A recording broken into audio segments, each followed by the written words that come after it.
As an adult, Wordsworth settled in Grasmere with his sister Dorothy, living in Dove Cottage.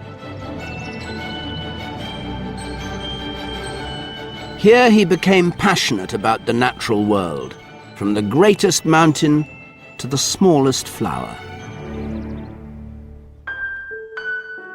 I wandered lonely as a cloud that floats on high o'er vales and hills, when all at once I saw a crowd, a host of golden daffodils.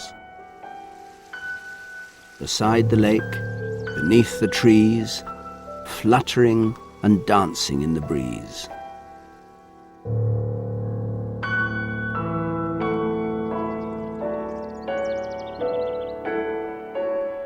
Wordsworth wrote his most famous poem after a walk with Dorothy round the banks of Ullswater, one April afternoon in 1802.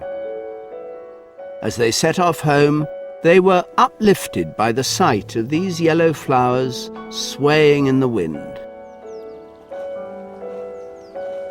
When the poem was published, some of his admirers were dismayed, even disgusted, at what they saw as his self-indulgence. They couldn't believe that someone with such a magical command of words could squander them on something so paltry, so commonplace as daffodils. What perhaps they hadn't understood was that at the heart of the romantic idea was the notion that any experience, whether great or small, could spark the imagination.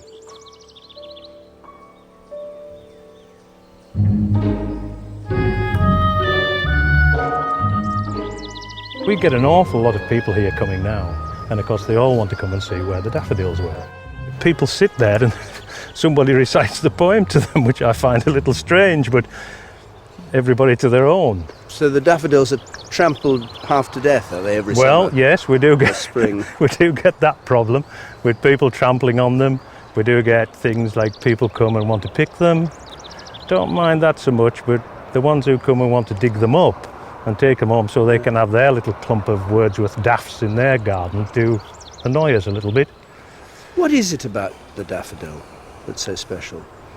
I don't know really. It's because it's a little fighter, I think. It's a little yellow flower that pops out every spring.